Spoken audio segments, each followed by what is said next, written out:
Enjoy! What's up guys? Ngayon, siguro nakikita nyo wala tayo sa aking rabbit tree. Nandito tayo sa kusina. Right? Tuturuan ko kayo kung paano magluto ng masarap na sarsyadong isda. Right? So, kung ikaw ay bago pa lang dito sa ating YouTube channel, please do subscribe, like, and hit that notification bell button para ma-update ka sa mga bago pa nating recipe na masarap. Okay, so let's start. So, mga kailangan. Una, syempre, kailangan natin ng isda. Fish. Yan. Okay? So, lilagyan na natin siya ng konting asin, paminta, at konting cornstarch. Okay? Tapos, piprituhin na natin. Okay? Ang pagprito, paglagay, kailangan palayo sa'yo. Oh? Palayo sa'yo. Yung pagbagsak nito sa kawali. Para hindi ka matalsikan. Okay? So, pwede ka rin gumamit ng tong para prituhin. So, ayan. Piniprito na natin yung isda. Okay? Kasabay niyan, syempre, isabay mo na yung sinaing para hindi sayang ang oras. Ayan. Nag-iintin na tayo. Okay?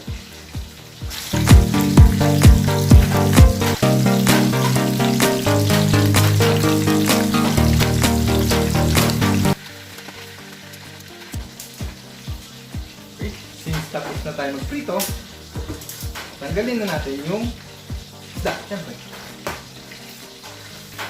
Matalit. Okay, so ready na yung ating isda, naprito na natin. Ngayon, isusunod na natin ang pagluto ng sarsyado. So yun, meron na tayong magprito na isda. Okay. Narito ang mga kakailanganin nating ingredient. Yan, ito ang ating mga ingredients na kakailanganin. May isda,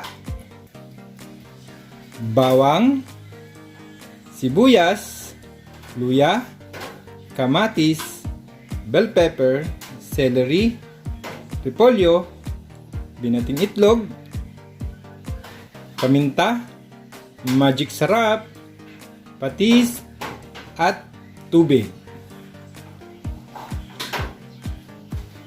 So, una, kailangan natin ng kawali. So, malinis na kawali. Right? So, ilalagay na natin dito sa kalan. Buksan ng kalan. Okay. Lagyan ng konting oil. Ang hirap pala mag-vlog ng ganito. Try. Okay. Ayan, may oil na. Tapos, hintayin natin na uminit siya ng konti. Okay. Kailangan din natin ng sandok. So.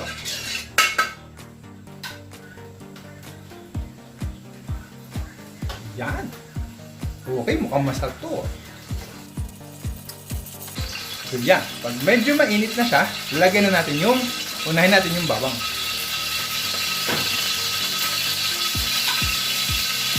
Bawang! Yun!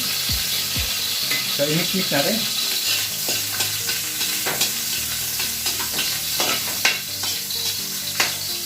Hintayin natin na maging golden brown siya yung bawang. Okay? Bago natin isusunod yung sibuyas. Yan. Prituin mo natin yung bawang. Ito.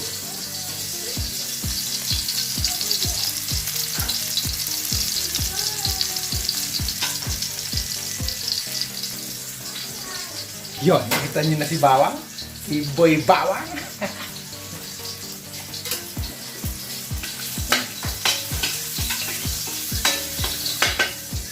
Yan. So, pag medyo golden brown na siya, kailangan na natin ilagay yung ating sibuyas.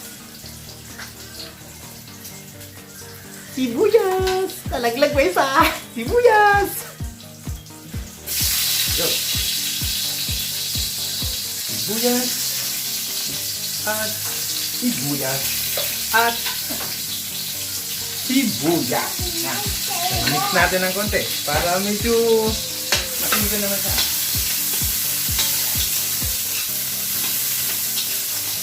Yan. Nagiging golden brown na siya. O. Tapos, sunod na rin natin yung luya. Yan, luya. Go. There you go. At okay, hinaan ang apoy. Yung medium lang, medium. Yan, medium.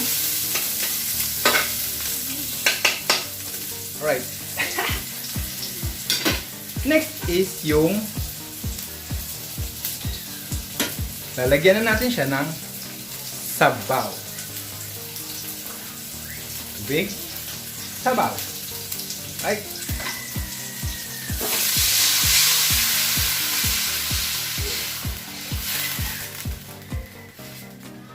Ayan, meron na tayong sabaw. Tapos, gagawin natin ay, lalakasan na natin yung apoy. Yan. Kita niyo ba yung apoy? Ayan. Ayan, malakas na siya.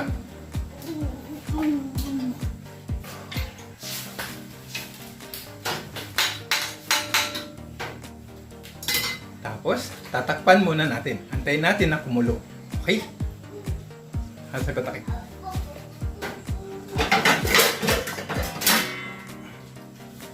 Okay, takpan natin. Hirap mag-vlog na ganito ah. Ito, takpan natin. So yun, hintayin natin siyang kumulo. Mabilis lang din naman siya kumulo. Mga 3 hours and 5 days. Joke lang. Mabilis lang yan. 3 minutes. Yan. Kumukulo na yan. Okay? So, sa channel na ito, hindi lang about rabbit. Tuturuan ko din kayo kung anong talento meron ako. Right? Tulad nito, pagluluto. Marami akong ituturo mga magsasarap na recipe sa inyo. Kaya, subscribe and hit that notification bell button para ma-update ka sa mga bago pang mga masarap na recipe na i-upload natin. Alright?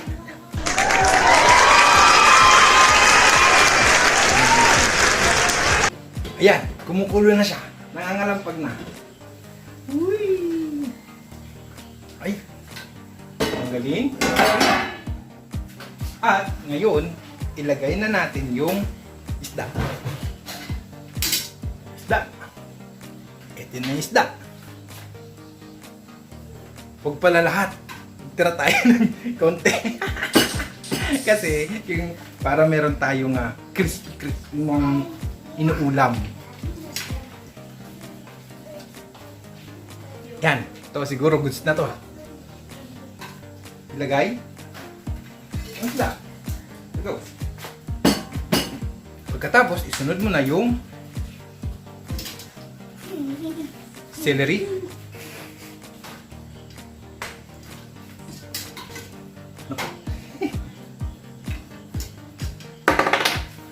Kamatis.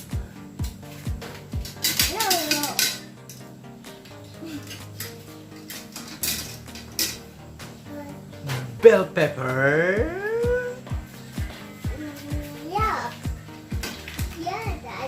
At yung repolyo. Yan. Yan. At busin.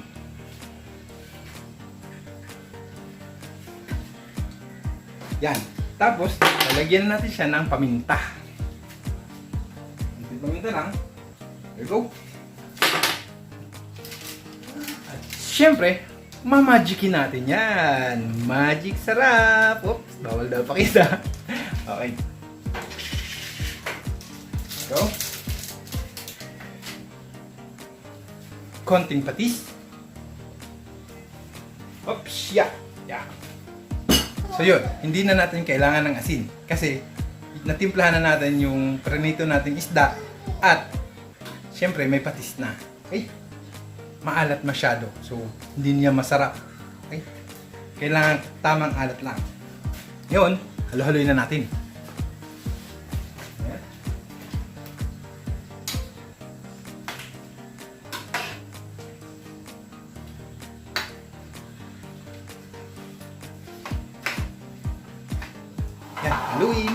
Haluin. Yeah, halo. Yan. Ganda na ng kulay. Green, may orange, may dilaw.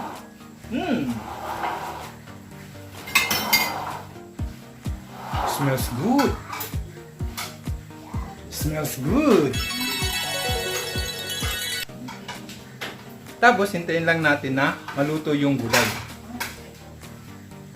Yan, mabilis lang lutuin yung repolyo. Ay, pagkatapos niyan, ilalagay na natin ang binating itlog. Ayan na. Okay. At, there you go. At mabilisan itong haluin.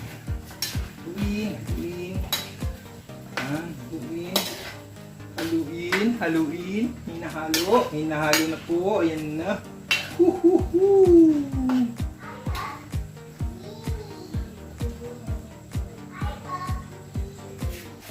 At wala! Kompleto sa ricados na tayos. Okay, so yan, ganyan lang. Yan, luto na, no? Hintay lang tayo ng mga 1 minute. Maluluto na yan. So, yun. Pag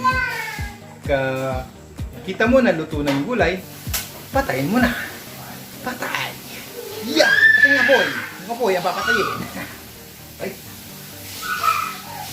Ngayon, isi-serve na natin, syempre. Okay. Ayan na. Magkatabi na sila. So, lalagyan na natin. Sasalin na natin sa lalagyan. Hop, konti. Go. Yan. Ilagay. Woohoo! Yummy!